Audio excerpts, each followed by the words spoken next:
আরে ভিখারি, তুই উপরে কিভাবে উঠলি? বলেছি না বাবা ভেতরে আসবি না। আরে এটা আবার এসে গেল। কতবার বলেছি একে এখান থেকে সরাও। শিবরাত্রির দিন আরে নোংরা ছড়াচ্ছে।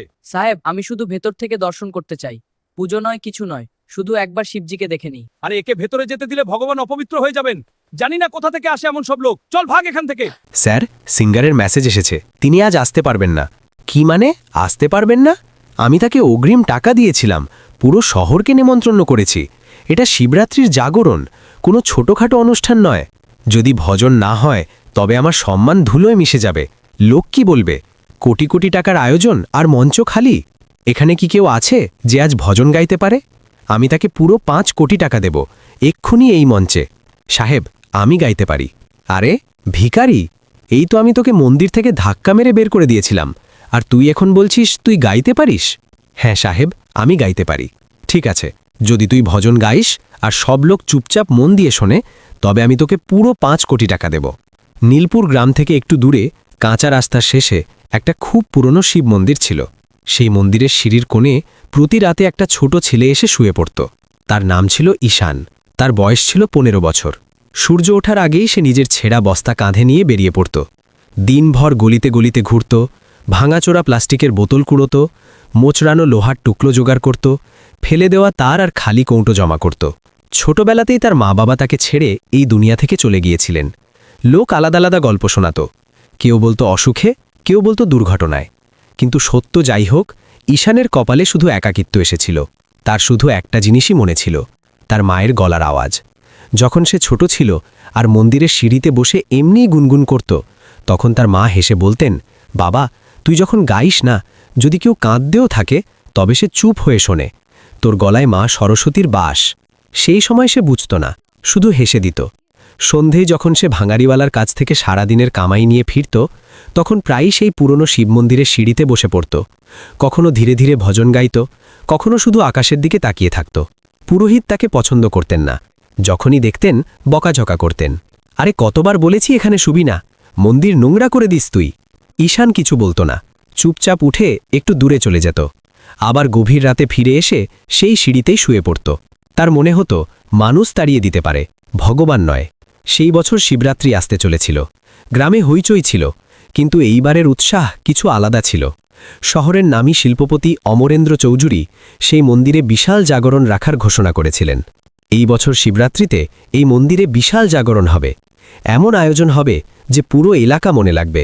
বড় বড় ব্যানার লেগেছিল, প্যান্ডেল সাজানো হচ্ছিল, রঙিন আলো, ঝাড়বাতি, ফুলের মালা, স্টেজ, মাইক, সাউন্ড সিস্টেম সব কিছু লাগানো হচ্ছিল। লোক বলছিল এইবারের জাগরণ পুরো এলাকায় মনে রাখা হবে। এত বড় প্যান্ডেল আগে কখনো লাগেনি। শহর থেকেও লোক আসবে এইবার। হ্যাঁ, শহরের নামী ভজন গায়িকাকে ডাকা হয়েছে, মোটা টাকা দেওয়া হয়েছে। এইবার কোনো খামতি থাকা উচিত নয়। নেতাদের থেকে শুরু করে বড় ব্যবসায়ীদের নিমন্ত্রণ পাঠানো হয়েছিল। এটা ভক্তির চেয়েও বেশি সম্মানের প্রশ্ন হয়ে দাঁড়িয়েছিল। শিবরাত্রি সকাল এলো তো মন্দিরের বাইরে গাড়ির লাইন লেগে গেল। দামি পোশাকে লোক নামছিল, ক্যামেরা ঝলকাচ্ছিল। সেই ভিড়ের একপাশে ঈশান দাঁড়িয়েছিল। সে দূর থেকে সব দেখল। সে মনে মনে ভাবল, আজ তো আমিও ভেতরে গিয়ে ভোলেনাথের দর্শন করব। সে ধীরে ধীরে ভিড়ের মধ্যে ঢুকল আর সিঁড়ি বাইতে শুরু করল। তখনই পুরোহিতের নজর তার ওপর পড়ল। তার মুখে বিরক্তি ফুটে উঠল। তিনি চড়া গলায় বললেন, আবার এসেছিস তুই? কতবার বারণ করেছি, এখানে আসবি না। আজ বড় বড় লোক আসার কথা, যদি তোকে দেখে তবে কি বলবে? পাশে দাঁড়িয়ে থাকা লোকগুলো ঘুরে দেখল। কেউ ফিসফিস করল, একে ভেতরে যেতে দিও না। এই হইচইয়ের মাঝে একটা ঝকঝকে গাড়ি মন্দিরের ঠিক সামনে এসে থামল। দরজা খুলল আর বাইরে এলেন অমরেন্দ্র চৌধুরী। পিছনে পিছনে 2 চাকর, যাদের হাতে রূপোর থালা ছিল। দুধ, মধু, ফল, শুকনো ফল আর দামি ফুলে সাজানো। সিঁড়ি উঠতে উঠতে তার নজর হঠাৎ ঈশানের ওপর পড়ল। অমরেন্দ্র চৌধুরীর কপাল কুঁচকে গেল। তিনি চড়া গলায় বললেন, আরে এটা আবার এসে গেল। কতবার বলেছি একে সরাও এখান থেকে। শিবরাত্রির দিন আরে নোংরা ছড়াচ্ছে। গার্ড সঙ্গে সঙ্গে সতর্ক হয়ে গেল। সে গর্জে উঠল, ভাগ এখান থেকে, আজ বড় দিন, বুঝলি, ভিখারিদের জন্য নয়। ঈশান কিছু মুহূর্ত সেই গার্ডের দিকে তাকিয়ে থাকল। তারপর খুব নিচু গলায় বলল, ভাইয়া, আমি শুধু ভেতর থেকে দর্শন করতে চাই। পুজো নয়, কিছু নয়, শুধু একবার শিবজিকে দেখে নি। গার্ড অট্টহাসি হেসে উঠল। শুনলেন আপনারা? শিবজি কি ভিআইপি হয়ে গেছেন। চল হট, লাইন দেখ কত লম্বা। ভিড়ে কিছু লোক হেসে উঠল, কেউ ঘাড় ঘুরিয়ে নিল, যেন তারা কিছুই শোনেনি। কারো মুখে অস্বস্তি ছিল, কিন্তু কেউ কিছু বলল না। এক মহিলা যে নিজের ছেলের হাত ধরে দাঁড়িয়েছিল বিড়বিড় করল, আরে একে ভেতরে যেতে দিলে ভগবান অপবিত্র হয়ে যাবেন। জানি না কোথা থেকে আসে এমন সব লোক। এই শব্দগুলো ঈশান পরিষ্কার শুনে নিল। তার মাথা নিচু হয়ে গেল, মুখে কোনো প্রতিক্রিয়া ছিল না, না রাগ না ক্ষোভ। তার চোখে সেই মুহূর্তে কিছু একটা ছিল, একটা গভীর প্রশ্ন। ভগবান কি লাইন দেখে দর্শন দেন? তাদের দরজাও কি আমির গরিব দেখে খোলে? ভিড় এগোতে থাকল, জয়ধ্বনি হতে থাকল। অমরেন্দ্র চৌধুরী গর্বের সাথে সিঁড়ি বেয়ে মন্দিরের ভেতরে চলে গেলেন। মন্দিরের ভেতরে পুরোহিতকে অমরেন্দ্র চৌধুরী বললেন, একটু বাইরে আসুন, দেখুন এই ছেলেটা কি করছে। এমন লোকদের ভেতরে আসতে দিলে মন্দিরের মর্যাদা নষ্ট হয়ে যাবে। পুরোহিত যখন বাইরে এলেন তখন তিনি ঈশানকে দেখলেন। ঈশান কিছু বলতে যাচ্ছিল যে পুরোহিত তাকে ধাক্কা দিয়ে দিলেন। তার হাতের ছোট ঘটিটা পড়ে গেল, যাতে অল্প জল আর 2-3টে বেলপাতা ছিল। সে সিঁড়ি থেকে নিচে পড়ে গেল। লোক এগিয়ে গেল যেন কিছুই হয়নি। সন্ধ্যা পুরোপুরি নেমে এসেছিল। প্যান্ডেলের রঙিন আলো জ্বলে উঠেছিল। ঢোলক, করতাল আর হারমোনিয়াম মঞ্চে সাজানো ছিল। ধূপ আর আগরবাতির সুগন্ধ বাতাসে মিশছিল। লোক যার যার জায়গায় বসে পড়েছিল। ক্যামেরার লাল আলো জ্বলছিল। শুধু একটা জিনিসেরই অপেক্ষা ছিল, ভজন শুরু হওয়ার।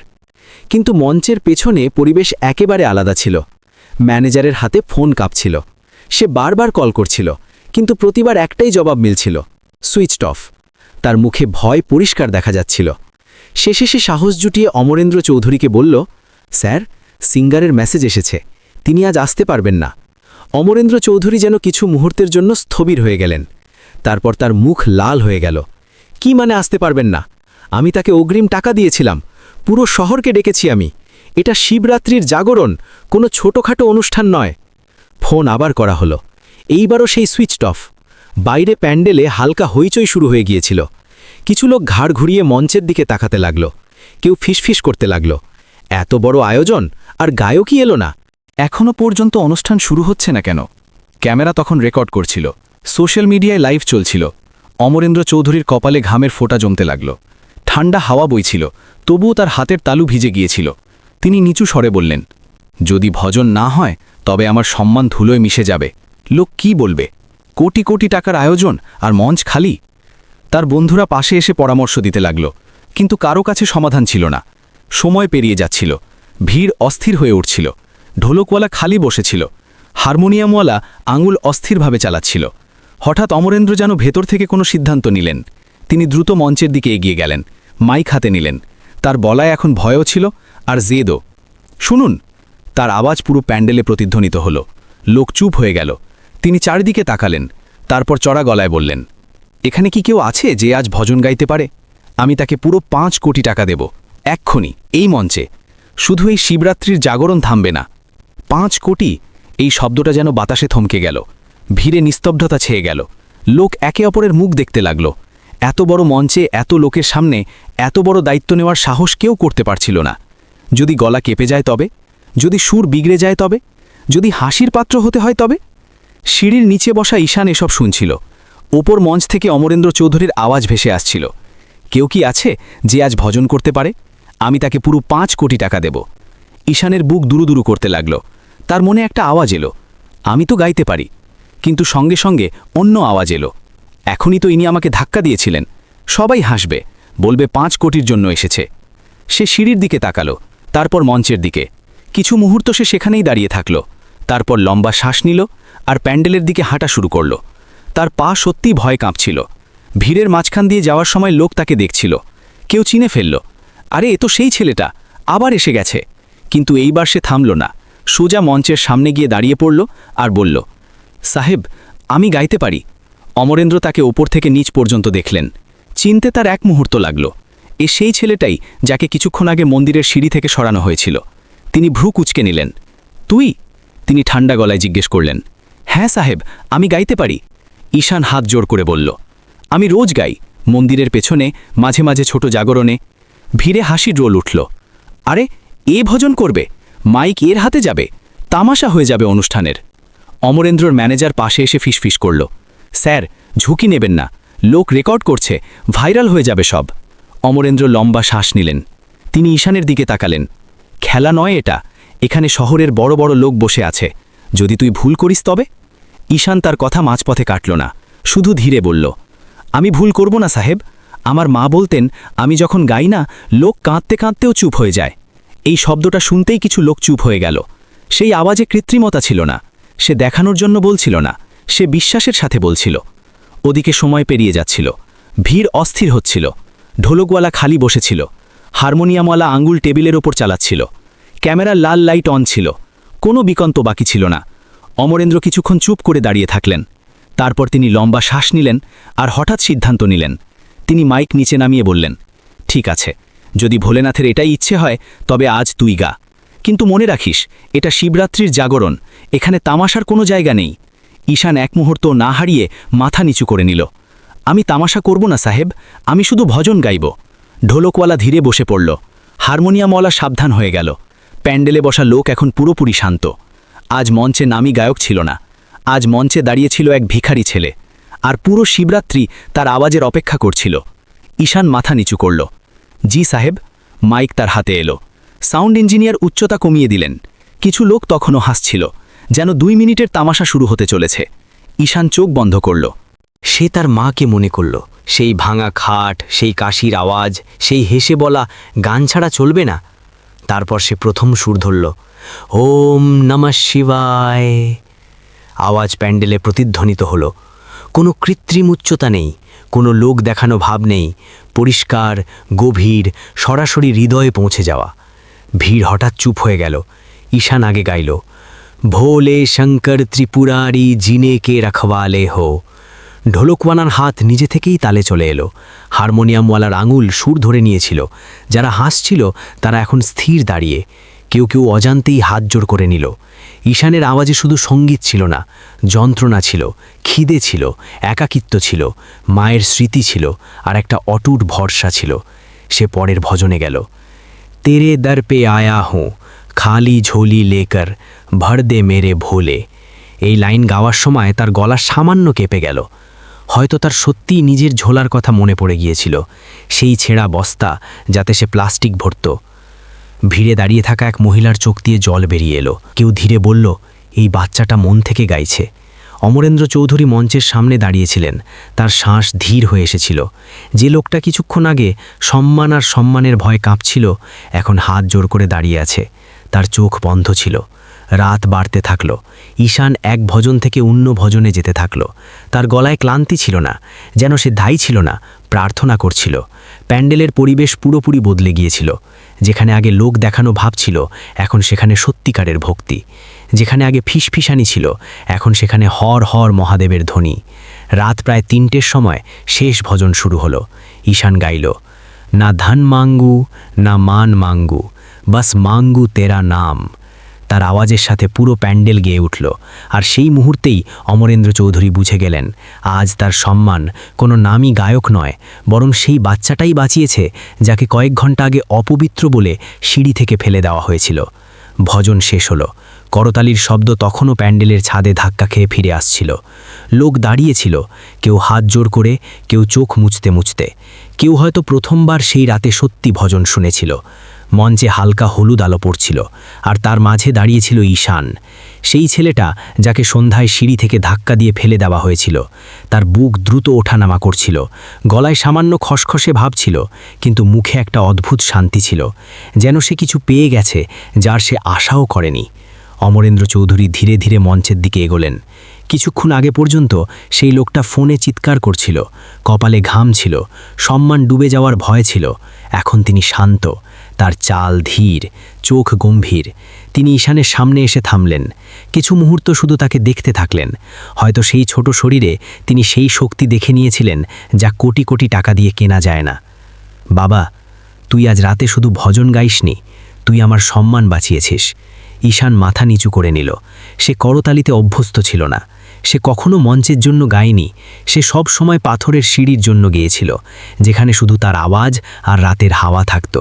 সে ধীরে বলল, আমি তো শুধু গাইছিলাম সাহেব। অমরেন্দ্র পকেটে হাত দিলেন আর একটা মোটা খাম বের করলেন। সেটা হাতে নিয়ে বললেন, এটা তোর জন্য। যতটা সেই নামী সিঙ্গারকে দেওয়ার কথা ছিল, ঠিক ততটাই। আজ তুই তার চেয়ে কম ছিলি না। ভিড় সম্মতিতে মাথা নাড়ল, কেউ কেউ তালিও বাজালো। তাদের মনে হলো এটাই উচিত, প্রতিভার সম্মান। কিন্তু ঈশান খামের দিকে তাকালো আর ধীরে এক পা পিছিয়ে গেল।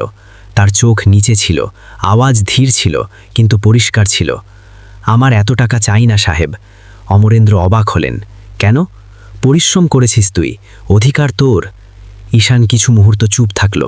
তারপর সে মাটির দিকে তাকিয়ে বলল, আমার মা বাবা নেই, কেউ অপেক্ষা করে না আমার। আমি যখন রাতে গাই তখন শুধু ভগবান শোনেন। আমার টাকা চাই না, আমার শুধু এতটুকু চাই যে মন্দিরের সিঁড়ি থেকে কেউ যেন আমাকে আবার ধাক্কা না দেয়। এটা বলতে বলতে তার গলা ধরে এলো। প্যান্ডেলে হঠাৎ নিস্তব্ধতা ছেয়ে গেল। যে লোকগুলো কিছুক্ষণ আগে জয়ধ্বনি দিচ্ছিল এখন স্থির দাঁড়িয়ে। কারো কারো নিজেরই আওয়াজ মনে পড়তে লাগল। আজ যখন আপনি জিজ্ঞেস করলেন যে কেউ আছে কি যে ভজন করতে পারে, তখন মনে হলো হয়তো ভগবান আমাকে ডেকেছেন। আমি টাকার জন্য গাইনি, আমি শুধু ভেতরে বসতে চেয়েছিলাম। একবার মা বলতেন ভগবানের সামনে গাইলে ভয় লাগে না। আজ প্রথমবার মনে হলো তিনি ঠিক বলতেন। অমরেন্দ্রর মনে কিছু একটা ভেঙে গেল। তার মনে পড়ল সেই বাচ্চা, সেই ধাক্কা, সেই পড়ে যাওয়া ঘটি। তার মনে পড়ল যে তিনিও নাকে রুমাল দিয়েছিলেন। এক মুহূর্তের জন্য তিনি খামের দিকে তাকালেন, তারপর সেটা ধীরে ধীরে নিজের পকেটে রেখে দিলেন। অমরেন্দ্র চৌধুরী কিছুক্ষণ মঞ্চের ধারে দাঁড়িয়ে ঈশানকে দেখতে থাকলেন। তার মুখে এখন অহংকার ছিল না, বরং গভীর চিন্তা ছিল। তিনি মাইক আবার হাতে নিলেন আর বললেন, মন্দিরের সিঁড়িতে শোয়ার দরকার পড়বে না তোকে। আমি তোকে থাকার জন্য একটা ছোট বাড়ি দেব, নিজের বাড়ি, যেখানে তোকে কেউ ধাক্কা দেবে না। ভিড়ে হইচই হল। অমরেন্দ্র ম্যানেজারের দিকে ঘুরে পরিষ্কার গলায় বললেন, কালই রেজিস্ট্রির প্রক্রিয়া শুরু করো। মন্দির থেকে দূরে নয়, এখানেই আশেপাশে। আর মনে রেখো, কাগজ এর নামে হবে। ঈশানের চোখ বড় হয়ে গেল। সে হয়তো রেজিস্ট্রি শব্দের মানেও ঠিকমতো জানত না, কিন্তু বাড়ির মানে বুঝে গিয়েছিল। অমরেন্দ্র এখানেই থামলেন না। আর একটা কথা, আর এই বাচ্চাটা পড়াশোনাও করবে। একে শহরের ভালো প্রাইভেট স্কুলে ভর্তি করা হবে। ফিস, বই, ইউনিফর্ম সব আমার দায়িত্ব। ভিড় এখন পুরোপুরি চুপ। লোক শুনছিল। অমরেন্দ্র হেসে বললেন, আর গান, তোর আওয়াজ এভাবেই হারিয়ে যাবে না। আমি একে ভালো মিউজিক টিচারের কাছে ট্রেনিং দেওয়াবো। শাস্ত্রীয় সঙ্গীত শিখবে, সুর শিখবে, যাতে আজ যা তুই মন থেকে গাইস তা কাল দুনিয়া শোনে। ঈশানের চোখে জল এসে গেল। সে কিছু বলতে পারছিল না। অমরেন্দ্র তার সামনে এসে দাঁড়ালেন। তুই আজ আমার কোটির সম্মান বাঁচিয়েছিস। আমি তোকে টাকা দিয়ে দয়া করছি না, আমি তোর যোগ্যতা চিনছি। আজ থেকে তোর পড়াশোনা, তোর ট্রেনিং, তোর থাকার দায়িত্ব আমার। ঈশান ধীরে বলল, আমি পড়তে পারব? অমরেন্দ্র তার কাঁধে হাত রাখলেন। হ্যাঁ, আর গাইবিও। দুজনে একসাথে চলব। তুই শুধু ভিখারি নোস, তুই শিল্পী। প্যান্ডেলে বসা লোকদের মুখ বদলে গিয়েছিল। কিছু সেই লোকই ছিল যারা সন্ধ্যায় তাকে অপবিত্র বলেছিল। তখনই পুরোহিত এগিয়ে এলেন। তার পা ভারী ছিল। তিনি ঈশানের সামনে এসে কিছু মুহূর্ত চুপচাপ দাঁড়িয়ে থেকে বললেন, বাবা, ক্ষমা করে দিস। আমি তোকে ধাক্কা দিয়েছিলাম। ঈশান তার চোখে তাকালো। তাতে না রাগ ছিল, না অভিযোগ। সে ধীরে বলল, ভগবান দেননি। পুরোহিতের চোখ দিয়ে জল বেরিয়ে এলো। তিনি ঝুঁকে তার মাথায় হাত রাখলেন। হয়তো প্রথমবার তিনি কোনো গরিব বাচ্চাকে ছুঁতে গিয়ে দ্বিধা করেননি। সেই রাতের পর সব কিছু সত্যি বদলাতে শুরু করল। ধীরে ধীরে কিন্তু পরিষ্কারভাবে দেখা দেওয়া পরিবর্তনের সাথে কয়েক মাসেই মন্দিরের কাছে একটা ছোট পাকা বাড়ি তৈরি হয়ে গেল। দুটো ঘর, একটা রান্নাঘর আর সামনে ছোট একটা উঠোন। প্রথমবার ঈশান নিজের দরজায় তালা লাগালো। নিজের তালা। এখন তাকে সিঁড়িতে কুকড়ে শুতে হতো না। অমরেন্দ্র চৌধুরী কথা রাখলেন। শহরের একটা ভালো প্রাইভেট স্কুলে তাকে ভর্তি করানো হলো। শুরুটা সহজ ছিল না। কিছু বাচ্চা তাকে দেখে ফিসফিস করত, কিন্তু যখন বার্ষিক অনুষ্ঠানে সে ভজন গাইল, তখন সেই বাচ্চারাই সবচেয়ে জোরে তালি বাজাচ্ছিল। এখন তার পরিচয় তার পোশাকে নয়, তার আওয়াজে হতে লাগল। সন্ধ্যায় সে মিউজিক ক্লাসে যেত। গুরুজি প্রথম দেখাতেই বলেছিলেন, বাবা, এই সুর শেখানো যায় না, এটা ওপর থেকে পাওয়া যায়, শুধু এদের সামলাতে হয়। সকালে পড়াশোনা, সন্ধ্যায় রেওয়াজ, আর প্রতি মাসে অমরেন্দ্র চৌধুরী তার প্রোগ্রেস রিপোর্ট দেখতেন। ফিস সময় যেত, বই আসত, মিউজিকের ট্রেনিং চলতে থাকল। তিনি পরিষ্কার বলেছিলেন, এটা দান নয়, এটা আমার দায়িত্ব। মন্দিরেও তফাৎ দেখা যেতে লাগল। সেই পুরোহিত যিনি কখনো তাকে সিঁড়ি থেকে সরাতেন, এখন আরতির আগে বলতেন, ঈশান বাবা, আজ ভজন তুই শুরু কর। সে এখন বাইরে নয়, ভেতরে বসে গাইত। আর যে লোকগুলো আগে তাকে দেখে মুখ ফিরিয়ে নিত, তারাই হাত জোর করে শুনত।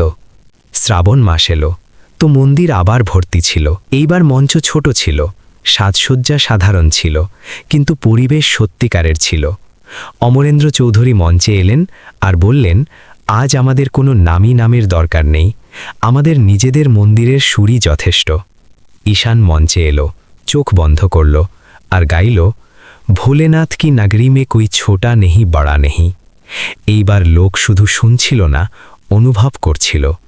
পুরোহিতের চোখ ভিজেছিল। অমরেন্দ্র হাত জোর করে দাঁড়িয়েছিলেন। তার সেই রাতের কথা মনে পড়ছিল, ধাক্কা, বেলপাতা আর সেই বাচ্চাটা। ভজন শেষ হলো তো এক বুড়ো লোক এগিয়ে এলো। সেই যে কখনো বলেছিল অপবিত্র হয়ে যাবে, সেই ঈশানের মাথায় হাত রাখল আর বলল, বাবা, তুই আমাদের ভক্তির মানে বুঝিয়েছিস। সময় কাটতে থাকল। কেউ সেই প্রথম শিবরাত্রির ভিডিও সোশ্যাল মিডিয়ায় দিয়ে দিল। ধীরে ধীরে সেটা ছড়িয়ে পড়ল। লোক লিখতে লাগল, সত্যিকারের ভক্তির আওয়াজ দারিদ্র নয়, অনুভূতি গুরুত্ব রাখে। তার অনেক জায়গা থেকে ডাক আসতে লাগল, কিন্তু প্রতিটা বড় মঞ্চের আগে সে সেই পুরনো মন্দিরে গিয়ে গাইত, যেখানে কখনো তাকে ধাক্কা দেওয়া হয়েছিল। একদিন অমরেন্দ্র তাকে জিজ্ঞেস করল, যদি সেই রাতে আমি তোকে মাইক না দিতাম? ঈশান হাসল, তবুও গাইতাম সাহেব, শুধু সিঁড়িতে। অমরেন্দ্র কিছুক্ষণ চুপ থাকলেন, তারপর ধীরে বললেন, হয়তো সেই রাতে আমি তোকে সুযোগ দিইনি, সুযোগ ওপরবালা দিয়েছিলেন। এখন মন্দিরের সিঁড়িতে কোনো বাচ্চা বসে থাকতে দেখলে লোক তাকে তাড়ায় না, কোনো ক্ষুধার্ত এলে প্রসাদ পায়। আর যদি কেউ ছেঁড়া কোষাকে হাত জোর করে দাঁড়িয়ে থাকে, তবে লোক তাকে অপবিত্র বলে না। কারণ সেই শিবরাত্রির রাতে এক ভাঙাড়িওয়ালা ছেলে শুধু ভজন গায়নি, সে মানুষের ভাবনা বদলে দিয়েছিল।